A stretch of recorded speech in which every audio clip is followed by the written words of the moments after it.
Today, I have an amazing show with my good friend, Aaron Stokes.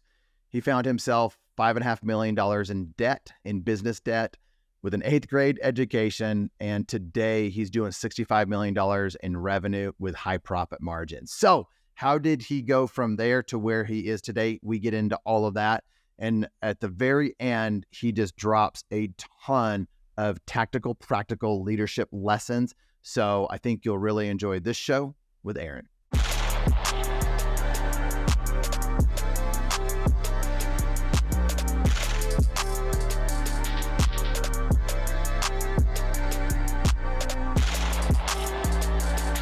Representing Franchise Secrets, Eric Von Horn.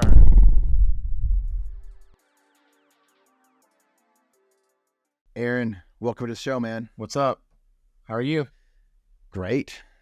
We met, 8 years ago, maybe, something like that. It was probably, in a mastermind. Yeah. In a mastermind. And we even shared hotel rooms. We have shared hotel rooms. I think I don't remember where we were. Was it like the Montage? It was Austin. It wasn't at the Montage. Somewhere in a fancy hotel, and I got all the way there, or almost there. I was like, crap, I don't have a room. And you were like, bro, I got a spare queen. I was like, I'll take it. Just to be clear, spare queen meant a spare queen, not one queen. Yeah, a spare queen bed. And if it was one queen, I was the big spoon. Oh. No. You were very kind. You allowed me to share a room in a moment of desperation. It was a really nice hotel. I don't remember where we were.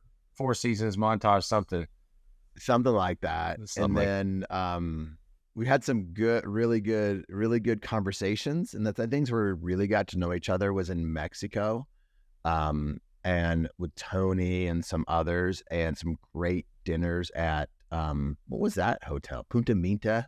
Yeah, it was the Four Seasons Punta Mita. That's a Four Seasons hotel. I remember going to see Senor, and our wives got to meet, and we hung out there. Yep. Talked for hours. It was a good time, man. Really good time. So that's where we really got to know each other, and just, it's fun getting to know entrepreneurs as entrepreneurs, successful business people, and then you get to know people on a personal level and at different times. And that's what we've been able to do. And we've just stayed in contact over the years. And, you're the one that originally told me to start this Facebook group. And I didn't do it for like a year, maybe 2 years. And you're like, just start it. And here's how you do it. You had a web, you called me up and showed me and walked me all through it. And now I think, why didn't I do that sooner? And you've done so many things right in business, and very successful from, a monetary standpoint. You're not in franchising, and you've had some bumps along the way. And I think all these, entrepreneurs can learn a lot. I've learned a lot from you personally, and I still continue to learn a lot from you personally. And that's why I asked you to come in and be a guest on Franchise Secrets. So why don't we back up and get into a bit of your story to set context for everything? Okay. Reader's Digest version. I am the oldest of 6 original children. My mom didn't remarried, ended up being the oldest of 9 with some step and some half sisters in there. And then my dad left when I was 11, single parent house, really until I was 11. My dad was never around, but then he officially left. And then my mom didn't remarry till I was 18. So I was really mostly without a father through my growing years. And then quit school at 8th grade, went to work full time as a freshman. Didn't go to high school, and broke horses for a living. Did construction, drywall, built decks, you name it, painting. And then one day I wanted to start working on cars, and I bought a car, flipped it, and sold it. Somebody asked me to work on it. I did it again. Before you know it, people kept asking me, and I was working on Saabs back then, or the car sob, SAAB, not like a sob story like you're crying. And I got kicked out of a little one-car garage in downtown Franklin. Went from there to a barn that I was paying $100 a month for. Then started renting a single-wide trailer in front of it for $700, and I think I was there from '99 to 2004. I was a youth pastor during that time. I got married during that time. Probably had a couple kids right before I moved out of that barn. Moved into town, and my business started losing money once I moved into town. I didn't understand bills and P&Ls and profit and loss. And as I went through that period of time, I got around some smart people, joined some masterminds, learned some things, started making money. And by probably 2007 or 8, I was finally comfortable. I tore down the trailer. Actually, didn't tear it down. I sold the trailer for like $500 that I lived in the single wide. And then I built a house right there and lived in that house for a couple of years. And I was happy. I was probably making 180 grand a year, and life was good. And then somebody came along and said, "Hey, we want to loan you money." It was a bank, and they said, "Let's build this building." And then I went to go build the building in downtown Franklin. It was around 2008. You know the rest of the story. Bank pulls out of the deal, and then after 2008, I decided to go open up a second location. And I'm skipping a lot of very important details, but for the sake of time here, the second location exploded, did really well. It was the right place, right time. And I remember by 2011, I called my wife up, and I had 2 shops, and I had done 160,000 in Franklin, and I netted 40 grand that month, and I'd done 223 in Nashville, and I had netted 64, 65, and I'd made over 100,000 in a month. And I called my wife up, and I said, "Babe, you're not going to believe this." She said, "What?" I said, "We just made over 100 grand. She's like, "We haven't only been doing that a couple of years." And I said, "In a month." And I was freaking out. Like, I'm a couple of years out of the trailer, I'm like losing my mind. And so, I think at that point, things started to do, I had a bank trying to sue me for the property that I had bought, and, I wasn't building a building on it. And then from there, I opened that second location, and the bank kept trying to sue me. I eventually countersued and got that settled. And but I didn't have anything huge happen around 2008, but that I know other people lost everything. Around 2011, I was like, you know what? I'm going to open up a third location. So I opened up a third location right after I had that big month. It was in September, and where the big month was in March. And I spend a ton of money. I, get everything remodeled, buy a bunch of nice loaner vehicles and a lot of new equipment, get the shop opened up. And it was in an old dealership building. So I said, what the heck? I'm just going to open up a car lot here. So I opened up a car lot, and then we roll into 2012. And between the 3 locations, I make $1 million, almost $1 million that year, $4.5 million in revenue. I'm like, I don't know, 32, 33 years old. And I'm sitting here thinking, dude, I'm on top of the world. I'm crushing it. 8th grade education, making almost $1 million a year. I'm super happy. Sorry, I got a sign blah blah here. Super happy with how things are going. And I'm like, dude, I'm crushing it. Well, then I didn't know car sales, and I decided to hire someone that did. And this guy ends up stealing from me. Right at the same time, I built my wife her dream house, and the dream house costs a lot of money. And you know how theft works. Theft shows up always at the most convenient time, right? Plenty of money laying around. And so I get my butt handed to me, and I go to the bank. I tell them what's going on. The bank, rolls up the red carpet, slams the door shut. Everybody blocks me out. It gets real fast. Long story short, between 2012 when this man stole from me to 2015, I ended up $5.5 million in the hole. The original theft in the money that it took to close the car lot was about $1.4 million, like $1.375 million. But the original theft itself was $675, and I went and I borrowed another $500,000. had I done the math, the original theft and the decisions he had made to put the car lot in the position it was in was probably around $1.1 million, $1.2 million, but then it cost me like a couple $100,000 to shut it. And so that money hitting all being due at once, I went and I took out loans. I, didn't pay vendors, etc. And interest and fees started piling up. And my bookkeeper didn't pay my 941 payroll tax payments and didn't tell me.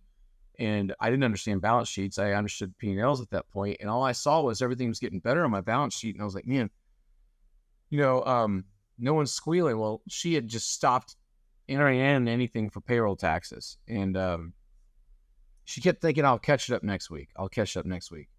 And to her credit, she was trying to shield me. But, it's $839,000, if I remember the number right. And the fees and penalties were another $800,000. So all of a sudden, all of these things started snowballing. I owed the state of Tennessee. I owed everyone. When I got stolen from, I had the FBI, the TBI, Tennessee Bureau of Investigation, the Tennessee Highway Patrol, the Murfreesboro Police Department, and I think it was a state trooper. I can't remember. There's 5 or 6 of them in there. And, the IRS. I asked the IRS, he just said, why are you here? And he goes, because you would have made money and paid taxes. I said, you guys get me on the way up and on the way down. I just couldn't believe it. And so here I am, trying to be a, baller, make it happen. And I get thrown on my face. And that 3 years was awful. And then it continued to be awful through 15 and 16. It was just less awful. But, from like 2012 to 2015, it was brutal. And I don't need to get into all of it. It was a very, very rough time for me. It gets me emotional when I get into it. But I learned a lot. And anybody who's ever had tremendous financial stress, it overcomes and overwhelms your body to a point where you feel it physically, like it just takes everything out of you. Well, some point in there, I broke down and just bawled my eyes out. And I'm asking God why, and had some people that were loan sharks that, not like loan sharks that are institutional. They were like friends that I knew and went to church with. And they were charging me ridiculous interest rates. And the crazy thing is now I've said to myself, if I ever met anybody else that was in trouble, I would try to help them, but be as fair as possible. I never want to be what someone was to me. And so, I've tried to remember that. And that's also meant I haven't gotten every investment I've pursued, because some people don't agree, but I'm never going to, really take advantage of somebody. And so I went through this period of time in a really bad spot, got out on the other side, reading a book called The Obstacle is the Way by Ryan Holiday. I read this book, and in my house, I joke about this, but I always sleep driver's side, and my wife always sleeps passenger side. Even though in real life, she always drives, we're together. She never lets me drive. And so I jump out of the bed, and I'm marching around the bed, back and forth, back and forth, back and forth. And I'm like super pissed off. I'm reading this book. This book is basically saying, Marcus Aurelius comes up on the army, the enemy, and he can go into the sea or he can go through the mountains. Both are going to have loss of life and take forever. Or he can go right through the obstacle, which is the army. The obstacle is the way. And I kept trying to borrow my way out of the spot. I kept trying to get SBA loans and all this stuff, and none of it was working. I was so frustrated, so angry. I just couldn't find a way out. But I wasn't doing anything. I was just living it, surviving. I kept trying to, I want to focus on that. I kept trying to borrow my way out, not earn my way out. And when I got pissed off, I mean, really pissed off. And when you get really angry, you see life so clear. When you lose your temper, it's too far. But when you're angry, you're like, that guy's taking advantage of me. That girl's taking advantage of me. This person's taking advantage of me. And you see it. You see everything they've done, black and white. But then when you get less angry, they're not that bad. There's this or that because of your fear of confrontation, etc. Well, I got pissed off, and all of a sudden I started firing people. I started hiring people. I started changing what needed to happen. I started getting things going, and all of a sudden my profits and all my auto repair shops started going straight up. So as I got through this period, and remind you, I had the car lot, I had my auto repair shops, my auto repair was doing great. But then I went and I saddled all that debt on my auto repair shops. At one point, my debt payments were about $125,000 a month. And so I had to make $1.4 million before I paid me, before income tax, just to survive. And that was such a difficult, scary time. We got through it, got it all paid off, but that scarred me. And so now I have courses on balance sheets and P&Ls, and I have an 8th grade education to get trade school credits, which is ridiculous. I have never even been to a trade school in my life. And I taught a finance class at my church, and I had guys in there that were professors teaching it, and they told me I was teaching them. And I was like, what the heck? But here's the difference. It was because the pain, I learned it at such a deep level because of the pain. And I think a lot of entrepreneurs don't understand that their pain is what has brought them so far because they've learned something so deep, right? And so one day I'm in an event. I'm sitting in the back of the room. They pass the microphone to me. I say a bunch of stuff that's pretty aggressive. I'm still pretty jaded, right? Some people come up to me after the event. I'm afraid they're going to kick me out. And they start asking me all these questions. And they're like, dude, you know more than the trainer? I'm like, no, I don't. And I just try to get out of there. Well, this one guy keeps chasing me and talking to me. And one day he just says, what would you charge me to work with me for the summer? And I was like, I don't know, 10 grand. And my wife was like, don't be mean, tell him 7. So I tell him 7. And he immediately texts me the front of his credit card, the back of his credit card, and his billing address. And I'm like blown away. I didn't know what to do with it. My wife did, though. She told me to run it. So, attention, franchisors and franchisees. There are 2 really important resources that I want to share with you that will help you avoid costly mistakes and increase your enterprise value. The first is our free Facebook group. It's a community that has over 4,000 franchisees and franchisors in it. When somebody asks a question, they get honest and authentic answers from multiple perspectives. You can join the group for free over at franchisesecrets.com/Facebook. The second resource I want to share with you is if you're a franchisor and you're frustrated that you're not awarding as many franchises as you thought you would, this is the reason I created the Franchisor Mastermind. If you want access to the information, the techniques that the best franchise sales organizations are using to award franchises, and you want what mature brands have with their playbook of having happy, successful franchisees that grow the right way, then you might want to check out the Franchisor Mastermind. The reason why people join is they want access to my Rolodex, my connections. They want the playbook to achieve both short-term and long-term success. They want to increase enterprise value in their brand. Links will be in the show notes or at scalablefranchise.com. You were at a conference, kind of an industry conference. yeah, just an auto repair conference. Auto repair conference, and you had the mic asking a question or giving some feedback or something like that. Somebody from your experience and what you were going through and kind of things that you've learned, and then somebody, some smart person in the room's like, this guy knows more than I know or can help me in an area that I need help in, and is like, I'm going to pay it. And you're like, I'm just going to throw out a nice big number out there. And then you ended up running a credit card for seven grand to help this guy. Affirm. So affirmative, sorry, pilot term. So I'm sitting here going, what the heck? What the heck? My buddy goes, dude, let's grab a cell phone and some $30 Amazon likes and a black sheet, and let's record this. Instead of just talking to him on the phone, let's record it. Maybe somebody else wants it. So we do that. I write it all out in 2x3 Post-it notes. It's so much information. Yeah, I didn't think I knew anything. And then I cover all these walls. I can't even get it all to fit. So we narrow it down to like 105 videos. Each video is like 8 to 14 minutes long. Couldn't do the videos. I wasn't good at it. I could talk in front of a live audience. I couldn't talk to a black hole with camera. And one day he hands me a dry erase marker and I just nail it because I was just trying to talk with my hands. And so one day I'm like talking and writing and I nail it. And I was like, dude, I guess this dry erase marker really helps. He's like, it's not that. He's like, what'd you eat today? I was like, oh, dude, I was in a hurry. He's like, what'd you eat? I go, Taco Bell. So then he's like, but what did you eat at Taco Bell? 2 chicken soft tacos, 2 soft tacos, an order of cinnamon twists, some nachos.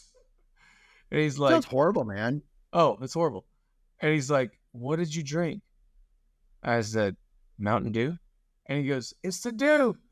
He runs down the hallway. This is like late 2016. He comes back with a 2-liter of Mountain Dew from the technician's fridge, pours it in a cup and says, drink. I drink it. I stand, and I don't drink coffee. I don't drink tea. I don't really ever drink soda. It was just a rare thing. But you get caffeine in me and you'll know it. And so I got in front of that camera. I knocked out my first 6 videos without a mistake, without a retake, all of them one cut. And he's like, we're on to something. And I shot all those videos, and those videos today have made me millions. Just being absolutely transparent, it's blown up our consulting company. I never thought it'd become a company. I was running it on a napkin on the side. Now it's my main gig, and my brother is doing an amazing job running the shops, better than I could have ever done. Got 10 locations now, multiple other investments in other industries. Our coaching service now is over, I'd say right about 1,000 clients, over 1,200 locations, and now about $2.5 billion in revenue. And it's a heavy load to carry and lead, right? That's a lot. And so from my point of view, I now going, okay, God, how in the world did this happen? But every time I get on stage, I'm able to teach about management. I'm able to teach about marketing. I'm able to teach about sale leasebacks, construction, recruiting, whatever, in a way that most people can't because of the pain I've been through, and the audience resonates with it. And then I talk about God through the whole process. There's a video out there people can watch if they have interest, called backtolifefilm.com. It's, again, backtolifefilm.com. And that's a documentary that a group made about me based on what I had been through and what grew ShopFix. And it's a few years old now, so we are much larger than what even the video shows. But I think that a lot of people will connect with it, and it'll give them more insight into what I'm talking about. Details I can't cover here. It's only like 29 minutes long. But that hard time, I believe in, you never trust a leader without a limp. And from getting from where I was to where I am, I've had all these revelations. Management takes yesterday's wisdom, leadership takes tomorrow's, right? And so when you're in the pit, like I was in, there's no management that gets you out, because whatever you did yesterday sucked.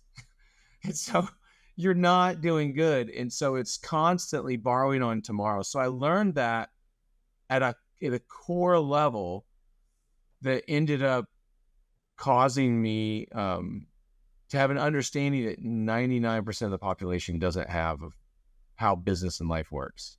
And I think all of your listeners or viewers who watch this will probably, if they've been through it, know exactly what I'm talking about. The ones that have never truly been drugged through the mud, it's harder for them to relate. But when you've been through the pain, when your wife looks at you and points her finger at you and says, you've disappointed my family, and you feel totally excluded from the family, and it's all your fault, and you're supposed to provide and you can't, and your wife feels betrayed by you. I mean, this is me being very transparent. This is where it was. It's a very raw, scary time. And I still remember, back in the day, I wasn't going to go over probably 100 members. Yeah, 100 even. And a guy named Vinny, he was in that same mastermind with us. I was at that same place in Mexico. I was on a peninsula with him and Tony and some others, Josh, our mutual buddy. And I'm standing there, and he said, "Why aren't you going over 100?" And I just said, "Man, I'm not gonna go over 100. I made a commitment, and this is just a little side hobby." He goes, "Dude, it had blown up. I mean, I had 100 clients like that. I mean, it was fast, and it was tracking like there was no cap." And he said, "Why are you stopping?" I was like, "Dude, I made a commitment. This wasn't what I was supposed to do. This was a side hustle." He's like, "No, this is what you're supposed to do. Everything in your life has prepared you for this." And I still wasn't getting it. And I remember Vinny telling me, he was like, I still remember that conversation. It's crazy. And he hung on to it like a dog on a bone, man. He wouldn't let it go. He's like, "Dude, it's an empty chair." I couldn't figure it out. He stood there and he said, "It's the empty chair." I said, "What do you mean?" He said, "This is the 101st chair. So you're telling that guy over there who's broke, whose wife is freaked out, he's working 6 days a week, making $44,000 a year, doing $1.5 million, and 2 weeks for losing everything. He can't sit in this chair?" And that rocked me. And he's like, wait, but if that guy sits in the chair, then you're telling me that number 102 can't sit in the next chair? You can't find one more chair? And when he kept talking about the empty chair, like, I was convicted. I was just like, holy crap. So I went back, had a hard conversation. I raised the price and told everybody this is what's going to happen. People gave me a lot of crap about it, but we got through it. And here we are now. And so it's been a wild ride. I'm sitting in I shouldn't say my wife owns it. For tax reasons, we got things in different people's names, but I'm sitting in a almost 100,000 square foot, 6-acre facility that's our training center. That's crazy. I mean, it's crazy. 8th grade education, $5.5 million in debt, didn't file for bankruptcy, and it wasn't, you had a partner that or somebody that stole from you that, helped cause a lot of this to happen. Down in the dumps is not even an appropriate way to say it. From a confidence standpoint, no father figure really, big debt, hardly any education. Like, how did you have that confidence? Because I don't think a lot of people would have the confidence to say, I can do this, I can climb out of this, or give us some idea of where you were mentally and help some people out that are maybe they're probably not at that point, but you can help them get out of where they are today. I was very blessed in that God put a lot of mentors around my life. I had a man named Lloyd who was a construction guy, made really good money, and I could go to him once every 6 months, and we would go to lunch. And had another gentleman named Howard. I told him whenever I felt like it was time for me to sell my farm. I'd done the U-turn, gotten out of the mess, but I needed a reboot. I had no cash. I'd just gotten out, and that was my restart. And I had $900,000 in equity in that farm. It was hard for my wife. And my buddy Howard, he was a mentor, told me, yeah, this is what you need to do. Have another guy, a man named Jim, who owned a big lumber manufacturing company, who poured into me. I was a youth pastor. I was broke. They write us. I remember he wrote a Christmas bonus check to me 2 years back to back, $7,500. I mean, I was broke. Bill Lee, the governor of Tennessee. Bill was a mentor to me. His daughter was in my youth group when I was a youth pastor, and for years afterwards, helped me over and over and over. A guy named Greg poured into me from a business perspective, more so than probably anybody, and just continued to pour into me, and honestly, countless others. But what was it? Okay, so you got a lot of really good mentors and a variety of mentors, but they just didn't come to you and be like, no, I got detail for that. Like, how, what was it about you, your attitude, your tenacity, your willingness to learn? Like, what was it about you that attracted them, or what was it about you that sought them out? Or maybe it was something completely different. I also had a mentor named Clay, who was my first boss at the horse farm.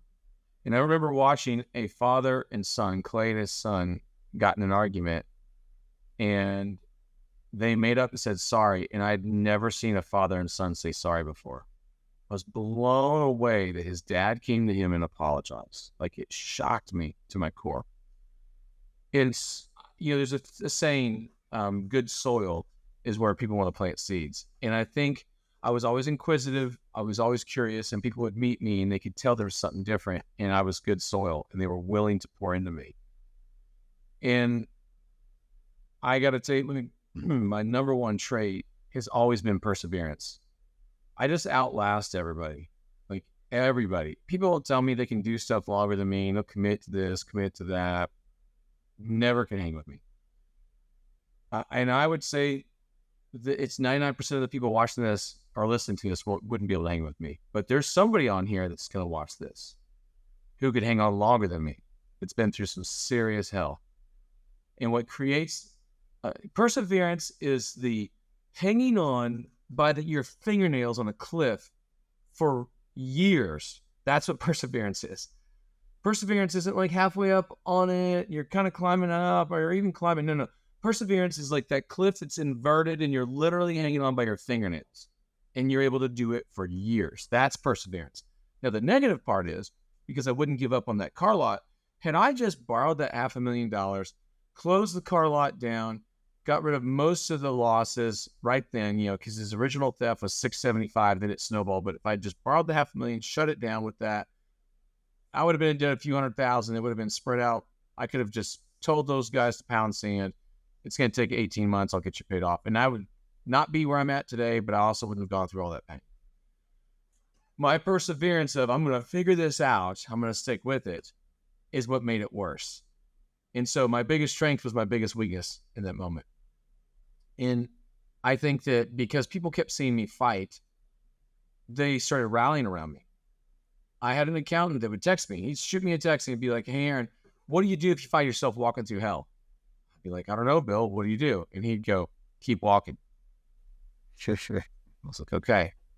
And he'd shoot me another text. "Aaron, never dig a well when you're thirsty."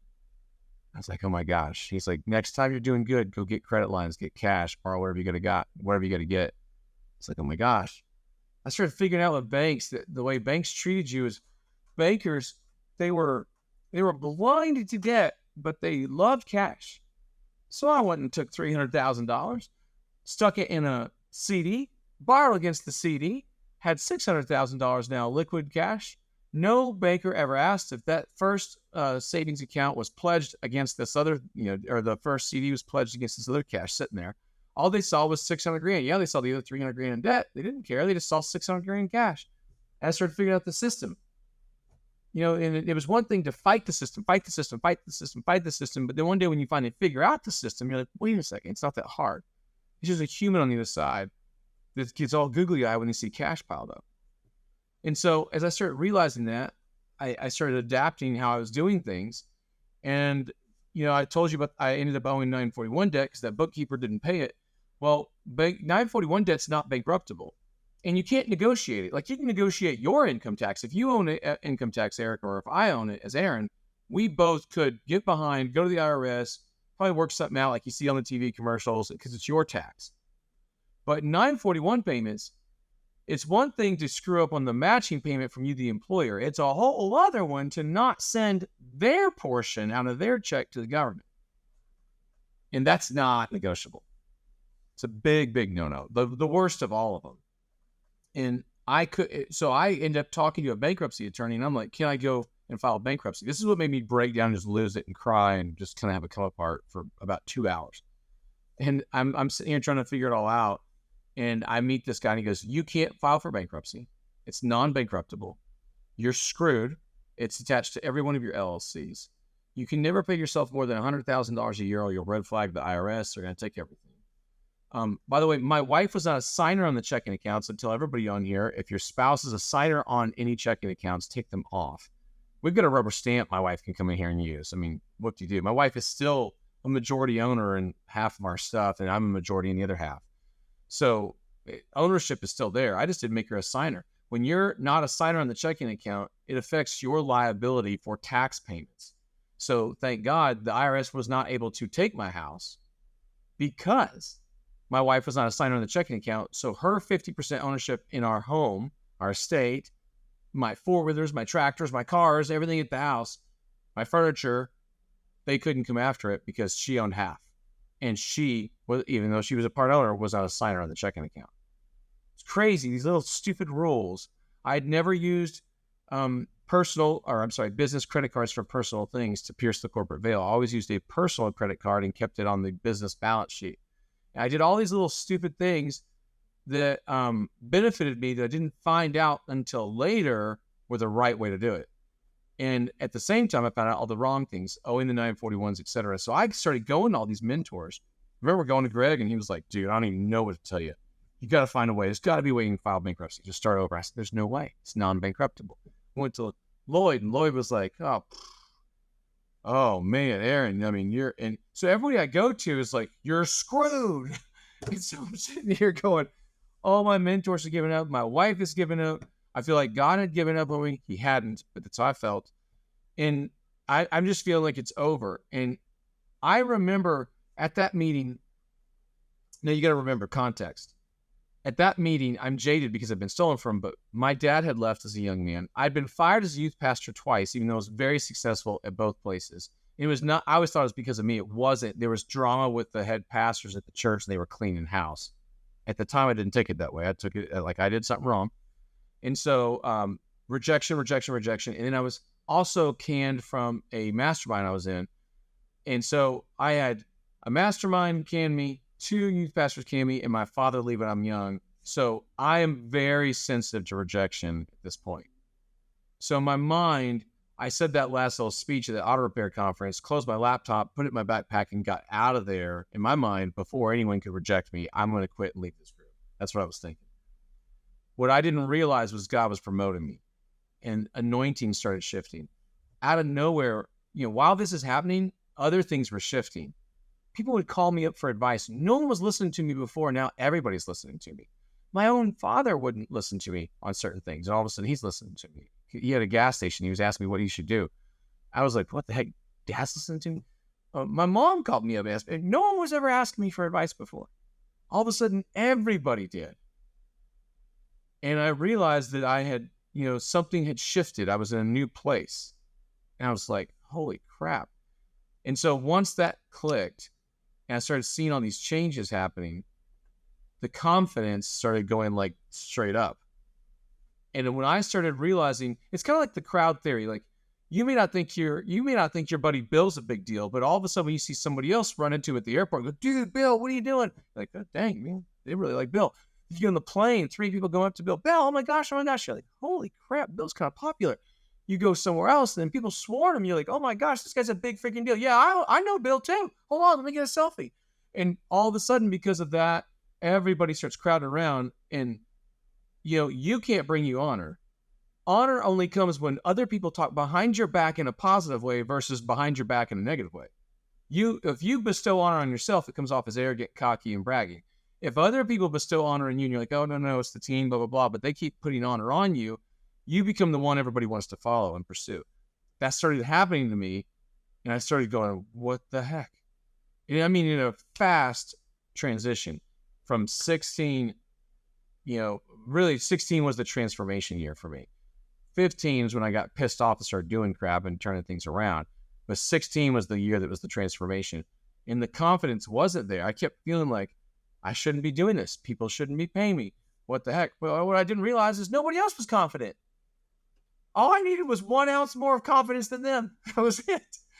And then people just started flooding behind me and getting behind the vision. And then all my mentors, you don't outgrow mentors, but you do get to a point where the mentor becomes more of just a sounding board versus before where they were literally giving instruction. And they started coming around me one by one going, I can't believe this turnaround. This is a movie. Like they were like, this is insane. I was the golden boy, then everybody hated me, and then I was beyond anything I was ever before. And it was a rocket ship. I mean, even when I went to buy this building, banks did not believe our financials because the hockey stick was so steep. it scared them. They were like, this is a flash in the pan. And so when you ask about how did you have confidence to keep pushing through, it wasn't just confidence. It was a series of events that I feel God orchestrated to turn me into what I needed to be to help all these other people that were in a lot of trouble. There's been so many nuggets along the way in this conversation, and we focused a lot on like the challenge, the failure, the lack of money, the lack of confidence. Also within the story, you've dropped little clues of asset protection, making decisions to, insulate yourself. We call it bubble wrapping brands, and we're talking to franchisors to bubble wrap their brand, to protect the brand. Franchisees should be thinking the same thing. All entrepreneurs should. Just reminds me of conversations that we get to have around really smart people, Aaron, that there's complexity to it, but you get to a certain level in business where you're making a certain amount of money, or you don't want to lose certain assets. And you need to have really smart advisors around that thing. That's why I had Garrett Gunderson on the show a couple of weeks ago. We can't talk about that kind of stuff today, but I know that you're passionate about it. You are building a lot of your assets outside of like your core business. But I mean, that's something that I think all entrepreneurs need to be thinking more about: protecting your assets, having more passive income. Investing in, like, you're a big real estate investor. Give us a sense though, right now, where are you? I know you're pretty private with like where you are today with your success, but can you, what clues can you give me, or how detailed can you get? Yeah, I would say roughly 45, 50 million in revenue on the stuff that I own 100% of, maybe with all my investments, maybe 65, 75 million, probably, of companies I'm 25 to 75% ownership of. And then I'll just say nets are substantial. And then I'm a big cash guy. A lot of people worry about, you talked about liability, personal guarantees. I'll sign a personal guarantee all day. I don't worry about it. People talk about, I think it's don't even focus on that. If you set a lease up correctly, like any of your guys that are trying to do a lease, it's so easy. If I'm opening up an ice cream shop, that could be an easy franchise, and I'm not sure it's going to work. Instead of worrying about a personal guarantee, because of all the legal crap you're going to end up in a couple of years anyway, I'm going to go into that building. I'm going to plan to be successful, and I'm going to do a 2-year initial lease. I'll do all the build out. I don't want them doing the build out, because then it adds to the lease and makes the lease more expensive forever. And then I'm going to do 4 or 5 year terms. I'm going to make sure I have a non-disturbance in each lease, which means if the landlord goes bankrupt, the bank will not disturb my lease and will come to me first. So I'm going to have a right to sublet in every single lease. So if crap hits the fan, I can go lease it to, some other business that's going to go in there. And I'm not going to worry about a personal guarantee, because the personal guarantee gives the landlord comfort. If I shake someone's hand and say, I'm going to pay you, I'm going to pay you. It's just that simple. I instead focus on strategy on the front end. Like, even on a lease that has a 3% annual increase, I don't even worry about it. I'll negotiate a 2%. But let's say that isn't even an option. I like to pull a numbers game where most people can't do the math. And I say, look, give me one lease that holds for 5 years. At the renewal, it jumps 10%. Or if you want a 3% increase, it jumps 15%. And they go, oh, okay. Well, what they don't realize is the initial term, if it had gone up 3%, 3%, 3%, 3%, 3%, 3%, for that first 5 years, that is way more money for me as the tenant paying out than if I just had it flat, and then the next year it jumped to 15. In their head, though, they just hear 15%, like, oh, that's a much better deal. And so I try to be very aggressive on my leases and try to focus in. And I would tell everybody here, do not deviate from your core business until you have more capital than you have brain power to work on it. Like, I have a friend who had a large exit. Let's just call it around 100 million. And it took multiple years to deploy the capital. To deploy capital efficiently, accurately, without risk, takes years. You'll have to just park it making 2% while you just, all right, what am I going to do with this $1 million? What am I going to do with the next $1 million? What am I going to do with the next $1 million? I would not worry about passive income. I would not worry about anything. I would double down and crush it on what I know. once I have so much money piled up, and that could be just $3 or $4 million, doesn't have to be a lot. But once I have so much money piled up that it's beyond my brain power to deal with it, and I now finally have to get into something else because I'm so stressed out running my normal gig, then I'm going to finally diversify. But I'm going to stay focused and stay on that thing. Everything I've done has been in automotive, and I've kept it that way until just recently. And even some of the business I've invested in focus on the automotive space. And so I would encourage people to don't worry about all your eggs in one basket. Just watch the basket more. And then as you are watching that basket and you're knee deep in it and you're focusing on it and you're growing that basket and things are starting to produce for you and you're like, man, I'm really starting to click. You may go, oh, I got $100,000. Now it's time to diversify. Hell no. You're just now scratching the surface. You got to stay focused. Get a few $1 million under your belt.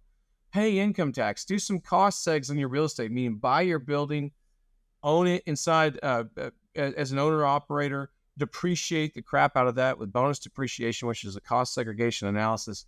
There's companies that do that for you. It can help you with it, or the nickname is cost seg. It can help you with your income, really bring it down, or bring your taxable income down so you don't owe as much tax.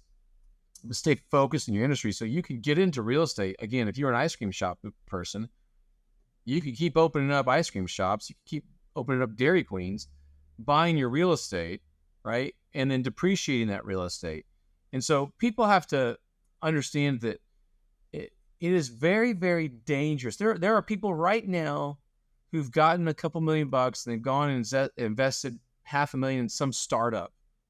They don't even realize it, but it's all gone. They think that startup still has money. It's gone.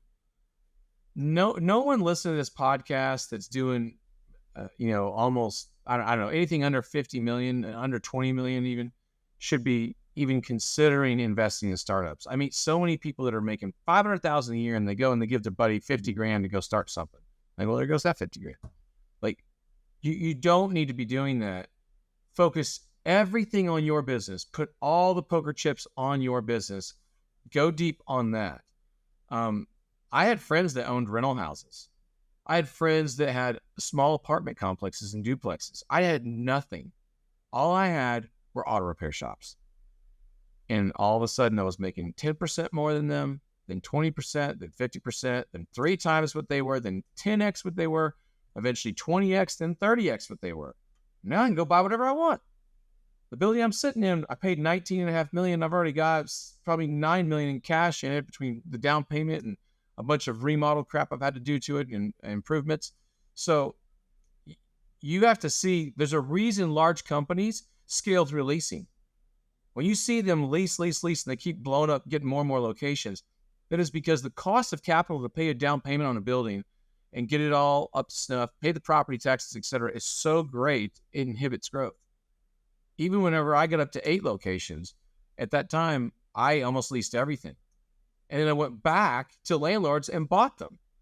So I would encourage people to think through that process. They can even do a sale leaseback with a REIT, real estate investment trust, for those that don't know it. But where they buy a building, put their ice cream shop in it, get it cranking, sign a lease to themselves, turn around and sell the lease. The value of a commercial property is not the building, it's the paper. The lease on the property is what brings the value. And so if you get a great franchise and you get it really rocking and get it going, dude, charge yourself the maximum rent you can, still leave enough profit that the business looks really good. You can turn around, sell that lease, pay off your mortgage, get a pile of cash that's left over, have no debt, take that pile of cash and open more stores. Then eventually come back, get real estate. So I would encourage everyone, do it in the right order. Don't get hung up on the Joneses. Don't pay attention to your friends driving Escalades and Mercedes. They're in debt up to their eyeballs. I remember I was in a single wide trailer from 99 to 2006, 7 years. I was making $200,000 a year living in that single wide. My brother had owned a house for 4.5 years. I just chose to keep putting that money back in the business and hold myself back. Now I have to decide what car I'm going to drive to work every day. I can go anywhere I want. You have to make sure that you think through this right and say, I'm going to, like Dave Ramsey says, I'm going to do what no one else does so later I can do what no one else does. And so I have advantages today that I get to enjoy because of the sacrifices then. And some of it wasn't even sacrifices. It was just a choice of a different path. So I'd be very, very cautious about diversifying too early. It actually may stop you from making the big money that you've never been able to make. If you're listening, and some of these, these are just like lessons from the trenches, from just experience. If you're not familiar with cost sags and just anything that Aaron mentioned, like I know in detail everything Aaron has mentioned in this podcast, and this is surface level stuff. We're not even getting into deep stuff here. This is surface level stuff. Even like you mentioned, the lease escalations year over year. Back when 8 years ago, we were doing that in our long-term leases with solo salons.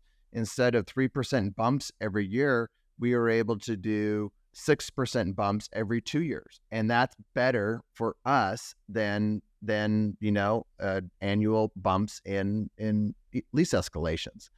So there's been so much in here. I didn't even get into really some of the things I wanted to talk about. I want to talk about the auto industry. What like some of the things that you've learned being an auto shop owner, and the differences between being a franchisee and being an owner operator, because you have 1,000+ owners that you coach. You're kind of like the franchisor for them, but you coach them.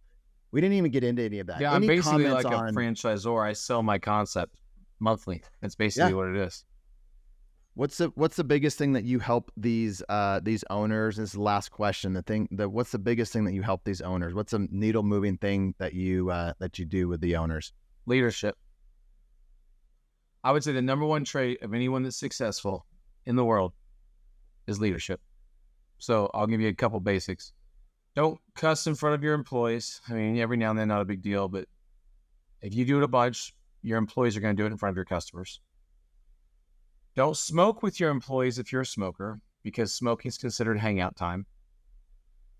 Don't ever drink with your employees. Ever, ever, ever. I don't care if it's a Christmas party. I don't know what it is. You're holding a ginger ale. You're holding a Sprite. You're holding a water. Don't drink with your employees. If you get tipsy once and they lose respect for you, it's over. Your employees follow you because of the discipline in your life. Discipline then leads to respect. Respect then leads to influence. Influence then leads to a change in behavior. Behavior then leads to a change in results. And I teach this like crazy. And I got to tell you, if you are not happy with results, it is because ultimately there's a level of discipline that's not being practiced in your life in front of your employees. You've got to be willing to be the CEO of your company, make the hard decisions no one else wants to make, period. And that means you don't get to talk bad in front of employees about other employees. They start saying bad stuff, even if the person's horrible. All right, guys, we're not going to talk about them behind their back. Just call it what it is and say, I'll have a discussion with them later. We don't gossip. We don't cuss in front of them. We don't drink in front of them. We don't smoke with them. Any of that stuff. You cannot have the appearance of evil in any form or fashion, or they will lose respect for you. They will not fall on the sword for you. They will not follow you. You do one to many. You don't do one to one. I'll tell somebody, hey, I need you to go tell everybody that we're changing pay plans. We're doing this and this. And they're nervous. So what do?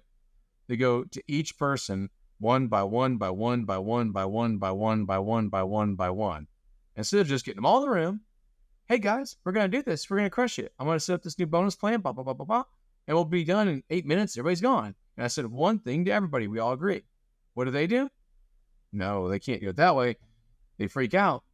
They instead want to have one-on-one conversations. They say a different thing to each person.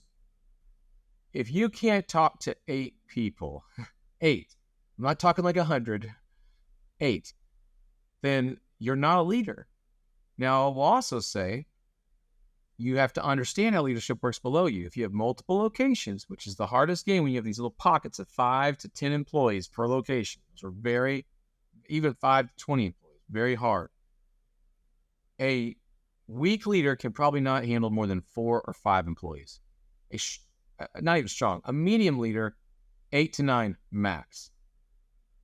A really good leader, probably not more than 20, a stellar leader, I mean, sky's the limit.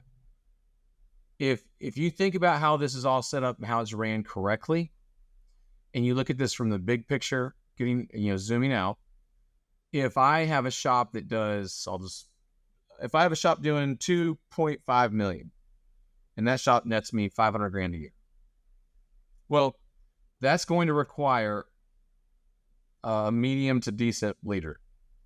But if I get one shop that's making me $1 million a year and is doing 7 million in revenue, which I have one doing, that shop has to have a stellar leader. Well, you tell me, which one can I scale, though? The stellar leader, for everybody who's got multiple locations or employees, it's like finding a needle in a haystack. That guy or that girl is hard to find. I mean, hard. Like takes years to find that person who can manage 20 plus people. So if I can run a concept that's 5 to 8 people and I can get tons of leaders, that's the concept I'm going to build it around. So if I'm coaching all these shop owners and I'm going, holy cow, leadership's the number one issue with all of them.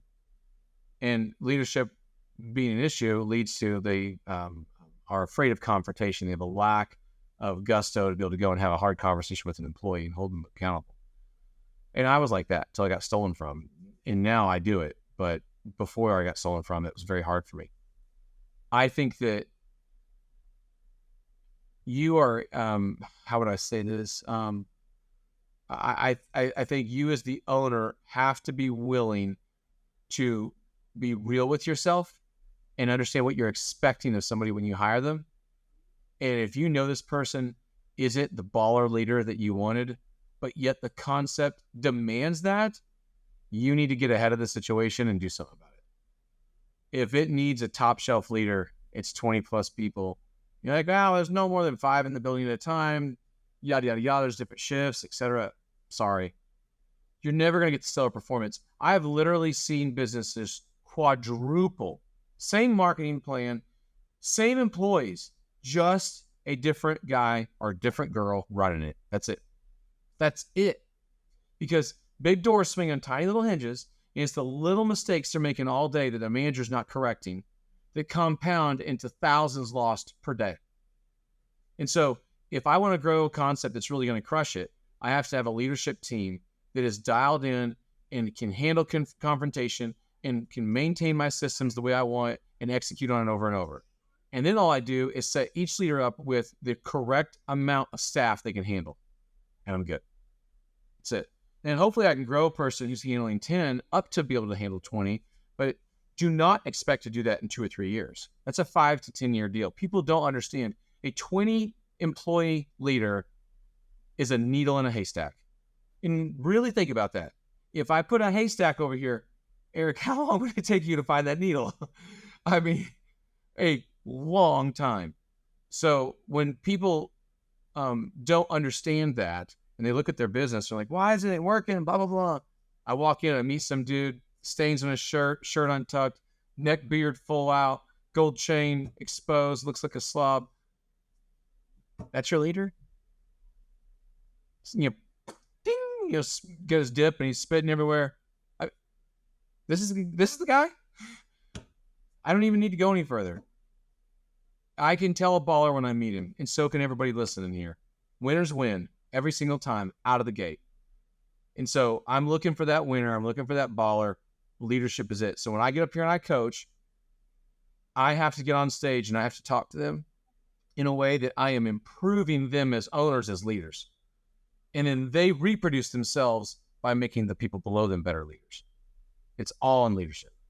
I walked through your shops, and I've seen the leaders that you have there. I've seen the way your probably least paid employee behaves, responds, takes care of things. It's absolutely unbelievable. So when people listening, when he's saying a leader of 20 people, he's talking about an extraordinary leader, not someone that can just, get in front and talk to 20 people and tell them, this is what we're doing. Make sure they're at work on time or something. That's not good enough.